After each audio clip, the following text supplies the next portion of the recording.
Donald Trump 20 जानेवारी 2025 रोजी पुन्हा अमेरिकेचे अध्यक्ष झाल्यापासून त्यांची आक्रमकता संपूर्ण जग पाहत आहे. त्यात आपला भारत अव्वल स्थानी आहे. ट्रम्प अध्यक्ष झाल्यापासून त्यांनी भारताला जे काही आदेश दिले आहेत ते भारताने मान्य केले आहेत. आपली भूमिका बदलून सातत्याने ट्रम्प यांच्या दबावामुळे भारत निमूटपणे सर्व गोष्टी मान्य करत आहे, अशी चर्चा आता जगभर रंगली आहे. यानंतर आता अमेरिकेचे राष्ट्राध्यक्ष डोनाल्ड ट्रम्प यांनी गोल्ड कार्ड व्हिसा योजना सुरू करण्याची योजना आखली आहे. त्याची किंमत $50 लाख म्हणजेच सुमारे 44 कोटी रुपये असणार आहे आणि श्रीमंत लोकांसाठी अमेरिकन नागरिकत्व मिळवण्याचा हा एक मार्ग असेल. या गोल्डन व्हिसाच्या सगळ्या काही गोष्टी सांगणाराच हा व्हिडिओ. नमस्कार, मी सनी आणि तुम्ही पाहताय दैनिक राज्य लोकतंत्र. 100हून अधिक भारतीय नागरिकांना अमेरिकेत बेकायदा वास्तव्य केल्याच्या कारणावरून हातपायात बेड्या घालून लष्करी मालवाहू विमानातून भारतात पाठवण्यात आलं. आता भारतीय लोक अमेरिकेत बेकायदेशीररित्या वास्तव्य करतात ही काही नवीन गोष्ट नाही. यापूर्वीही अमेरिकेत बेकायदेशीर वास्तव्य करणाऱ्या नागरिकांना परत पाठवलं गेलं होतं, पण त्यावेळी त्यांच्यापैकी कोणालाही हातकड्या आणि बेड्या घातलेलं नव्हत्या. संपूर्ण देशात याविषयी तीव्र प्रतिक्रिया उमटली आहे, पण भारत सरकारने मात्र या निर्णयावरून अमेरिकेच्या विरोधात निषेधाचा कसलाच शब्द काढला नाही. उलट अमेरिकेने त्यांच्या देशातील कायद्यानुसार ही कारवाई केली आहे. अशी कारवाई यापूर्वीच्या काळातही अनेक वेळा झाली आहे, असेच अमेरिकेचे समर्थन करताना सरकार दिसलं आहे.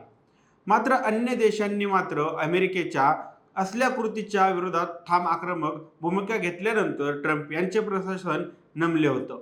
विशेषतः कोलंबिया या देशाने अमेरिकेने लष्करी मालवाहू जहाजातून आमच्या नागरिकांना परत पाठवले तर हे विमान आम्ही आमच्या भूमीवर उतरू देणार नाही.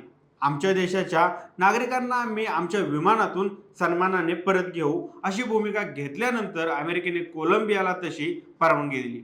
मग आता जगातील 5वी अर्थव्यवस्था असणाऱ्या देशाकडूनही अशी भूमिका का घेतली नाही, असा प्रश्न उपस्थित करण्यात आला. या प्रश्नालाही सरकारकडून उत्तर मिळाले नाही. आता अशा सगळ्या घटना चालू असतानाच ट्रम्प सरकारने गोल्डन व्हिसाची प्रस्तावना मांडली आहे. ओव्हल ऑफिसमध्ये पहिल्या कॅबिनेट बैठकीनंतर ट्रम्प म्हणाले की हे लोक श्रीमंत आणि यशस्वी होतील. हे लोक खूप पैसा खर्च करतील आणि भरपूर कर देतील. ते खूप लोकांना नोकऱ्या देतील. आम्हाला विश्वास आहे की ते खूप यशस्वी होणार आहे. अमेरिकेचे वाणिज्य सचिव हार्वर्ड लुटनिक यांनीही एका बैठकीत सांगितलं की गोल्ड व्हिसा विदेशी गुंतवणुकीदारांसाठी सध्याच्या व्हिसा कार्यक्रमाची जागा घेईल, परंतु त्यांनी अधिक तपशील दिला नाही.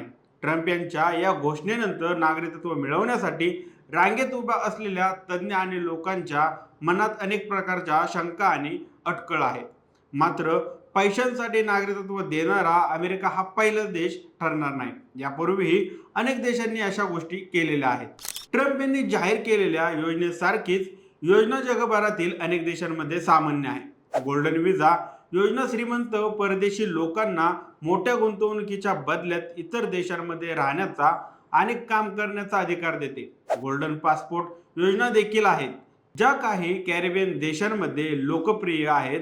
याद्वारे श्रीमंत लोक ज्या देशासाठी नागरिकत्वासाठी अर्ज करत आहेत त्या देशात काम करणे आणि मतदान करणे यासह इतर नागरिकांना सर्व अधिकार आणि स्वातंत्र्य उपलब्ध आहे. UK सल्लागार कंपनी हेनले अँड पार्टनर्सच्या मते श्रीमंत लोकांना गोल्डन व्हिसा देणारे 100हून अधिक देश आहेत. त्यात ब्रिटन, स्पेन, ग्रीस, माल्टा, ऑस्ट्रेलिया, कॅनडा आणि इटली या देशांचा देखील समावेश आहे. हेनली अँड पार्टनर्सच्या मते ज्या देशात नागरिकत्व मिळवणे सर्वात स्वस्त आहे त्यामध्ये नेहरू अव्वल स्थानी आहे. या ठिकाणचं नागरिकत्व मिळवण्यासाठी सुमारे 1,13,00,000 रुपये मोजावे लागतात. त्याचवेळी डॉमिनिक आणि अँटिग्वा बार्बुडाचे नागरिकत्व मिळवण्यासाठी एका व्यक्तीला जवळपास 2.5 कोटी रुपये ते 2 कोटी खर्च येतो. तुर्कीचे नागरिकत्व घेण्यासाठी सुमारे 3.5 कोटी रुपये मोजावे लागतात. अशाच प्रकारे जर तुम्हाला पोर्तुगाल देशाचं नागरिकत्व स्वीकारायचं असेल तर 5 लाख युरो म्हणजेच सुमारे 4.5 कोटी रुपये मोजावे लागतील. ग्रीस 2.5 लाख युरो म्हणजेच सुमारे 2 कोटी 28 लाख रुपये. ग्रेनेडा 2,35,000 युरो म्हणजे सुमारे 2 कोटी 14 लाख रुपये. तुर्की $4 लाख म्हणजे सुमारे 3,50,00,000 आणि कॅनडा $2,60,000 म्हणजे 2,26,00,000 मोजावे लागतील. अमेरिकेने 1990 मध्ये व्हिसा कार्यक्रमांच्या 5 श्रेणी आणल्या होत्या. यामध्ये EB1, EB2, EB3, EB4 आणि EB5 म्हणून ओळखले जातात. यापैकी EB5 व्हिसा हा सर्वात सोपा मार्ग मानला जात होता.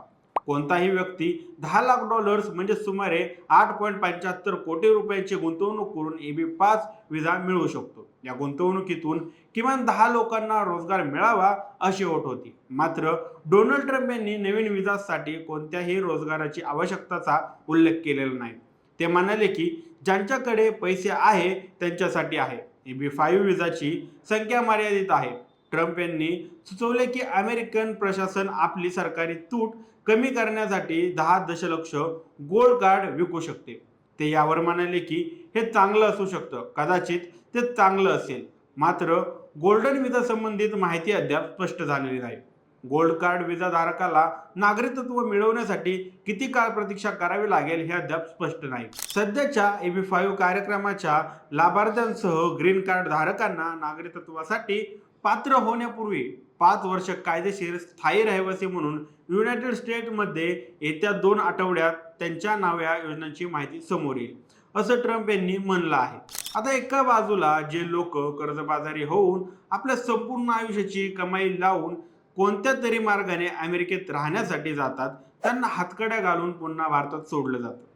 पण जर तुमच्याकडे रगड पैसा असेल तर तुमच्या स्वागतासाठी स्वतःहून डोनाल्ड ट्रम्प हे रेड कार्पेट हातरतील.